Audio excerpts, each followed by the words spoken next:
Transmitting Shakti. How come spiritual gurus have power of transmitting Shakti, healing power or power to miracles? Well, as mentioned earlier, this is very simple to explain. All people have equal power and they have free will to use it, misuse it, or waste it completely. A guru chooses to use his powers to develop healing energy and transmitting Shakti, etc. While other people use their powers to do surgery, astronomy, invention, inspirational writing, or even serving customers satisfactorily, etc. Just until last century there was no cure for diseases like polio, tuberculosis, cancer, and so on. Some researchers used their mind powers in developing medicines, and thus eradicating many such diseases. It's true that such researchers cannot do faith healing and Shakti transmission, but then at the same time faith healing gurus do not make medicines to eradicate life-taking diseases from the world. Blessed are those people who used their mind power and invented airplane, space shuttle, computer, medical, and telecommunication equipment, and so on. Different people, by using the power of their minds, have made this universe such a beautiful and spiritual place to share. So, responding to our question, why does a guru have power for spiritual things which others do not? Because the guru has spent his time and effort in developing that Shakti. If a researcher had meditated for 20 years instead of working in laboratories or offices, then he would have developed that Shakti instead of medicines or computers. The bottom line is to serve God by serving mankind. It doesn't matter whether humanity is served as a doctor, researcher, engineer, writer, salesman, or a spiritual guru. The only difference is while others serve in the dominion of materialism, the spiritual guru serves in the realm of spiritualism. And thus a guru helps the world in balancing yet another pair of opposites, materiality with spirituality. It doesn't matter whether humanity is served as a doctor, researcher, engineer, writer, salesman, or a spiritual guru. The only difference is while others serve in the dominion of materialism, the spiritual guru serves in the realm of spiritualism. Story: Beggar's Treasure. There was a village. In that village lived a beggar. Almost his entire life he spent under a particular tree begging for his living. And finally one day he died right under that tree. Hearing about his death, the villagers gathered at the tree. Some people talked, this fakir, beggar, spent his entire life begging under this tree, and it is here he breathed his last. It would be nice to bury him under this tree, and make his grave here, and let the soul rest in peace. Some people started digging to make his grave.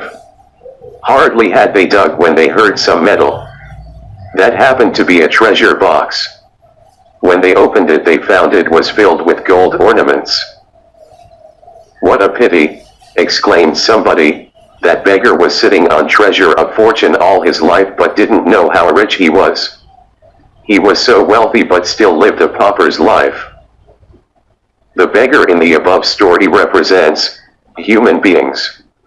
The treasure represents spiritual power and the piece of land, below which the treasure lied, and above which the beggar sat, represents ignorance. Lifelong the beggar sat on treasure but couldn't see it because barely a 6-inch thick land surface came between the treasure and him. Similarly, most people cannot see the spiritual power within because of their ignorance that comes between them and their Shakti, the spiritual power. God is whole, and He has made us whole too. And since we are whole, neither anything more can be added to us nor anything can be removed from us, because there is no place outside this whole where anything can be removed and kept. All pairs of opposites will always be within us. This also means that we cannot remove our bad qualities and negative factors out of us. But we can overcome them. And that can be overcome by our spiritual practices. We can overcome our evils by our good. We can overcome our ignorance by our intellect. We can overcome our materialism by our spiritualism. We can overcome our death by liberation. We can overcome devil within us by God within us. Why worship Guru as God when everyone has God inside of them? Then why not simply worship all humans, even animals, as God? Brahman Satya Jagat Mithya, Almighty is real, and world is unreal. Everything is just the manifestation of that Almighty. Thus everything becomes an object of worship. Hindus worship animals, humans, trees, fire, water, vehicles, tools, and almost everything. A typical Hindu wife doesn't drink a drop of water from the time she wakes up in the morning until she has worshipped her husband by waving oil lamp in front of him, and by taking the dust of his feet, and touching that on her head. Those wives, who cannot do this every day, does it once a year, for which there is a particular religious day. Besides this, since everything is reflection of God, and hence sacred, if a Hindu person's foot touches anything by mistake, then he has to worship it immediately by touching that object, and then touching the hand to his head. It's like saluting that object as an apology for kicking it by mistake. Thus, in short, not only the Guru, or husbands, or parents, but even animals, and every single object are God, and can be worshipped, and each individual has a choice what he wants to treat as his God. All creation is God, then how is Guru different, and why should Guru get any special privilege? How and why is the Guru the same as God? As mentioned earlier, the Sanskrit word, Guru, is the combination of two words, Gu and Aryu. Gu means darkness and Aryu means the act of removal. Thus a Guru is one who removes darkness, ignorance, from the mind of his disciple. Ignorance is the root cause of all our sorrows. Ego, desire, wrong karma, and all such understandings emerge out of ignorance. And thus, the person who removes ignorance from our minds is the most important soul in our lives, and that person is called Guru. We then undoubtedly regard this great soul to be a godsend, or God himself. Thus a Guru gets special privilege. But, it's important to know that calling a person as Guru, or calling that Guru a God, doesn't make much sense unless it's done in the light of a Guru-disciple relationship. The president of a country is president to everybody in that country, whether one accepts him as his president or not. The president's law and order will govern every person in that nation. However, it's not the same with a Guru. A Guru may be God to his disciples while he might be the most ordinary person to other people. Seekers hardly question. In today's day and age there is no dearth of spiritual teachers. Still we don't find many seekers asking their spiritual doubts to these preachers. Most Gurus by their conduct have failed to gain confidence of the seekers. The seekers very soon form opinions about such Gurus' lack of knowledge. Story, Beggar King. There was a very generous king, who took good care of the people of his kingdom. There was a temple right outside his palace where the king worshipped every morning. One day a poor man, who was badly in need of some money, decided to see the king during his worship hours, and ask for some help. The poor man went to the temple, and seeing the king worshipping inside the shrine, he thought of waiting for him outside. However, he could overhear the king praying, "Oh God, please give me more states, palaces, horses, elephants, and gold. Please make me richer," and so on. The king kept praying loudly. Hearing that, the poor man started to go back, but the king noticed him, and stopped him, and asked, "I believe you came here for some charity. Why are you going back without seeing me?" The man replied, "Yes, I came here to ask for something, but after hearing you praying I understood that you yourself do not have as much you want, and that you are pleading to God to give you more. When you think that you don't have enough, then what can you give me out of that? In the above story, the kingdom represents the world, the king represents gurus, and the poor man represents the seekers. The seekers, before asking their questions, first try to find out the knowledge of the gurus. When we hear these gurus, we find them having a lot of theoretical knowledge, but we hardly see them putting that knowledge in practice. And as in the story, the poor man goes away without asking anything from the king. Similarly, today's seekers do not feel like asking their spiritual questions or doubts to the gurus.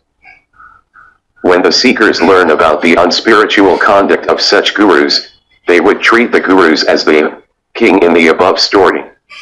They would think, what spiritual wisdom should we ask from those who are themselves poor of spiritual wealth?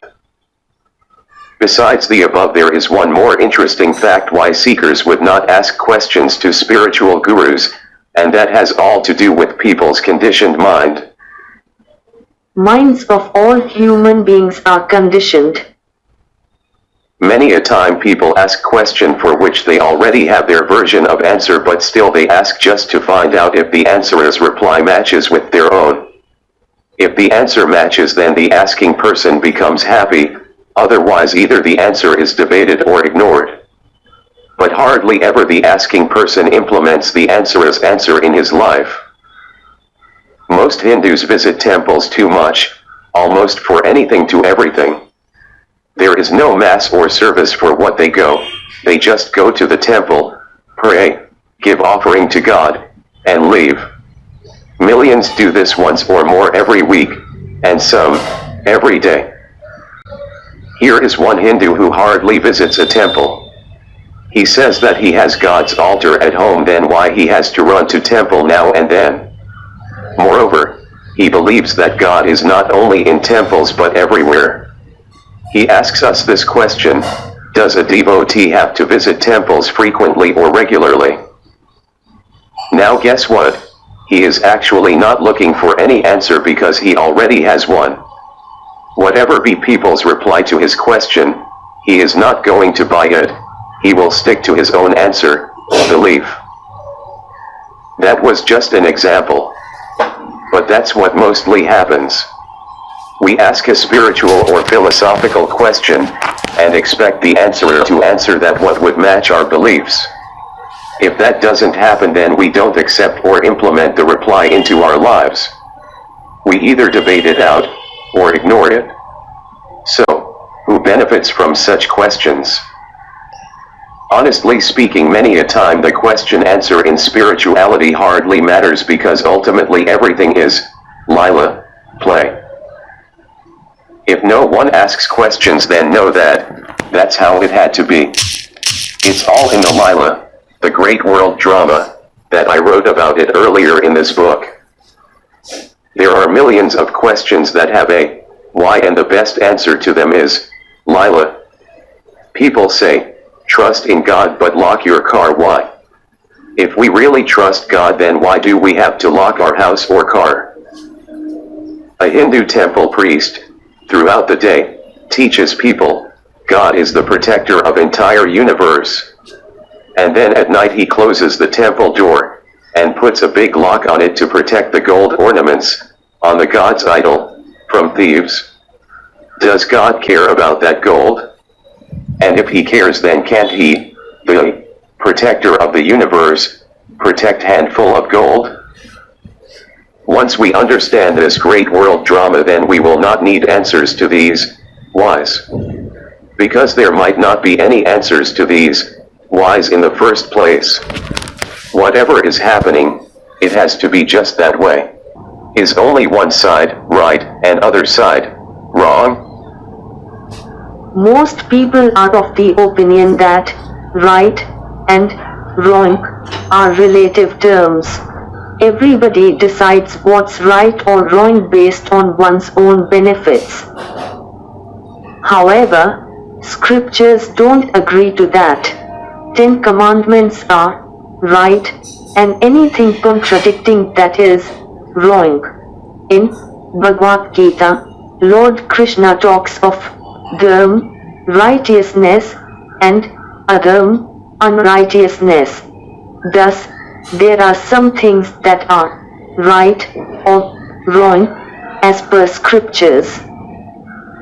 But for those who find it difficult to distinguish between right and wrong, there's a very simple rule by which one can easily know what's right and what's wrong.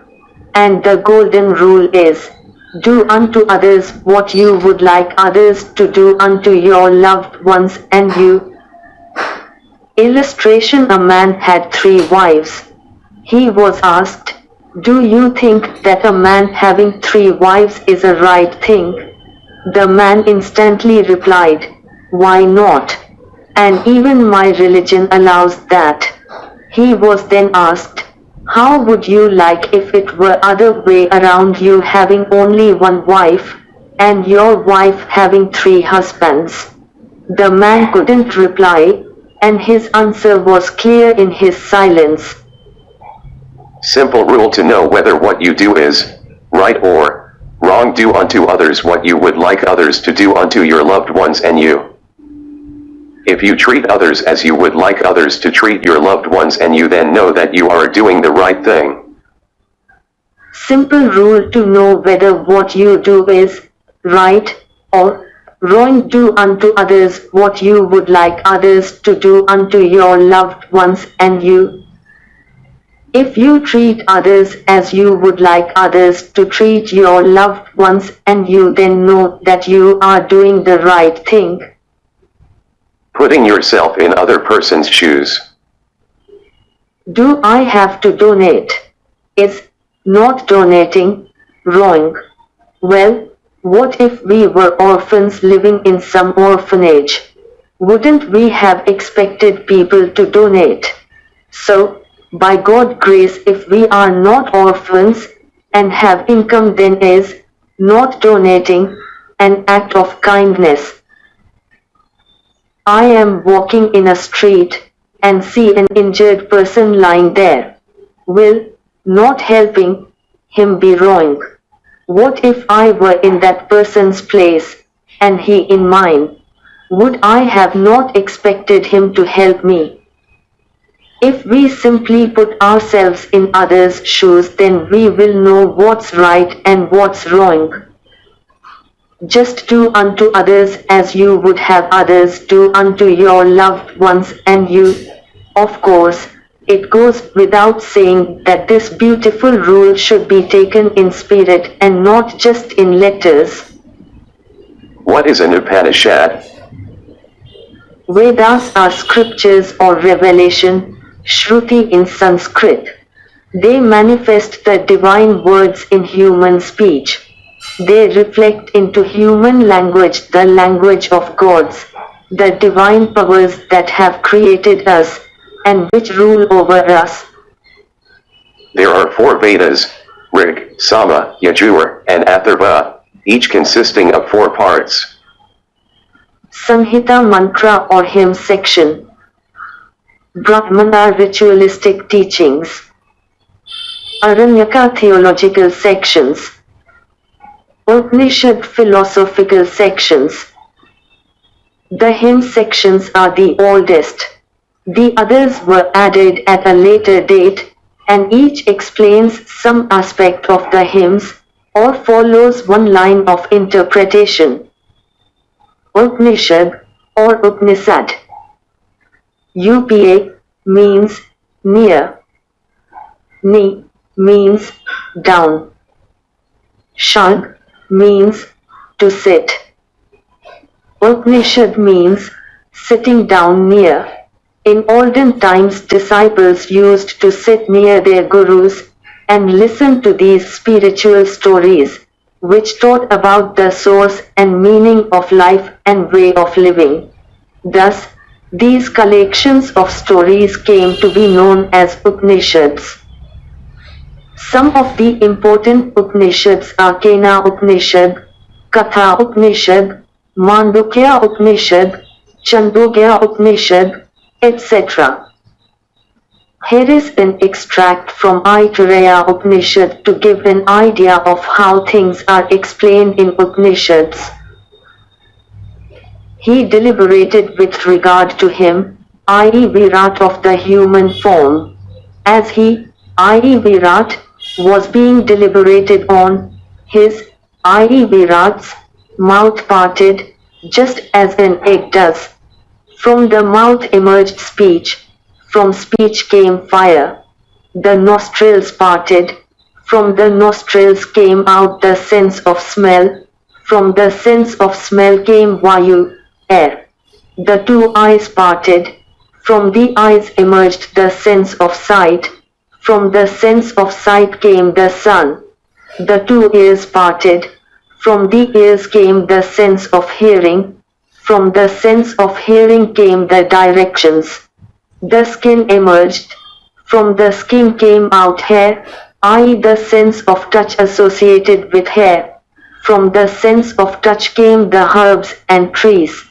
The heart took shape, from the heart issued the internal organ, mind, from the internal organ came the moon. The navel parted, from the navel came out the organ of ejection, from the organ of ejection issued death. The seat of the procreative organ parted, from that came the procreative organ, from the procreative organ came out water. Not in letters, but in spirit. Spiritual principles should be taken only in spirit, never in letters. Story: 2 monks and a woman. A senior monk and a junior monk were traveling together. At one point, they came to a river with a strong current. As the monks were preparing to cross the river, they saw a very young and beautiful woman also attempting to cross. The young woman asked if they could help her cross to the other side. The 2 monks glanced at each other because they had taken vows not to touch any woman. Then, without a word, the older monk picked up the woman, carried her across the river, placed her gently on the other side, and carried on his journey. The younger monk couldn't believe what had just happened. After rejoining his companion, he was speechless, and an hour passed without a word between them. 2 more hours passed, then 3, finally the younger monk couldn't contain himself any longer, and blurted out, "As monks, we are not permitted a woman, how could you then carry that woman on your shoulders?" The older monk looked at him and replied, "Brother, I saw her on the other side of the river, why are you still carrying her?" Willpower. Willpower is the most important characteristic that makes one person different from another. All events in a person's life are either a happening or doing. While happening events are influenced by one's karma, the doing events are backed by free will. Physically and mentally what we are just because of our willpower. Vedanta says that we, consciousness, have created a body and mind for ourselves out of our own willpower. Thus, willpower is the beginning of our physical being too. There's a great difference between wish and will. As long as we wish for something, it might or might not work out. But if we will for anything, that would certainly happen. As long as we wish for something, it might or might not work out. But if we will for anything, that would certainly happen. We are born out of our will, we live and die out of our will. As long as a person strongly wills to live, nothing can kill him. On the other hand, if a person strongly wills to die, then nothing can keep him alive. We come across some suffering people who keep saying that they don't want to live anymore. But still they keep surviving because it's only their wish not to live anymore. However, it's not their will.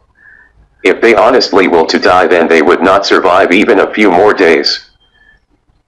People, out of their will to live, have survived incurable diseases, and even returned from NDE, near-death experience, and survived on deserted islands for months and years, and survived at negative temperatures, and other unbelievable conditions and situations.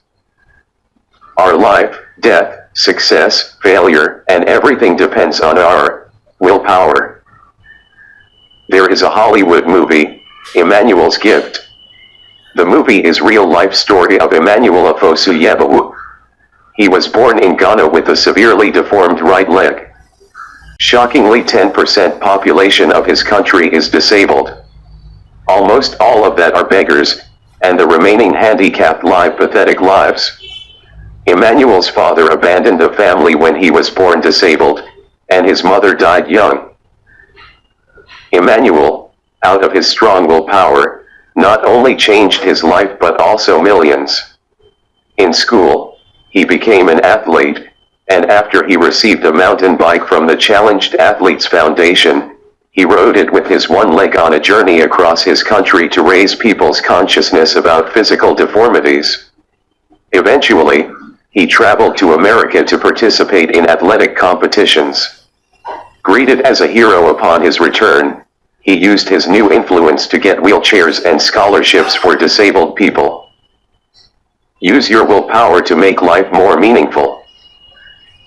Like Emmanuel, every single individual on earth can use one's willpower to make life more meaningful. One should avoid negative thinking, and should always be positive. We all believe that, for God nothing is impossible. Only if we can relate the concept of non-dualism between God and us, then we can easily trust that, for anybody nothing is impossible. Affirmation is a very, very old practice of building up strong willpower. Before starting the day's work, we should affirm, I can do all things through God who strengthens me. We should build up our willpower by affirming at the beginning of the day, day's driving, day's work, any special event, journey, test, competition, etc. It is extremely important not to make any affirmation a subconscious ritual. For many people, remembering God at the beginning of any task, or saying the grace before meal is a farce. They do it just for the heck of it. It's through affirmation or deeply remembering our higher self, God, that we energize our willpower, which makes the rest happen. Such building up of willpower should be done with whole heart and mind, forgetting the rest of the world for a few seconds. Willpower becomes weak when we give ourselves options. To make our willpower strong, we should never give ourselves any options. A simple example would be of waking up hearing the alarm clock. If we give ourselves the option of sleeping some more time or leave the bed, then mostly we would go for the former. If we give ourselves the option of doing a task now or later, mostly we opt for the second one. We need to build up a very strong willpower of not giving ourselves such option at all. Willpower becomes weak when we give ourselves options. To make our willpower strong, we should never give ourselves any options. We all know how we are, and how we want us to be. Mostly, we all wish to wake up early, do meditation and or physical exercises, be at work on time, complete day's work within stipulated time, and relax, and so on. But mostly that doesn't work because of a simple reason, wish. If only we substitute the word wish by will in the earlier statement, then our lives will become very meaningful, and we would no longer be how we are, but will become how we always wanted to be.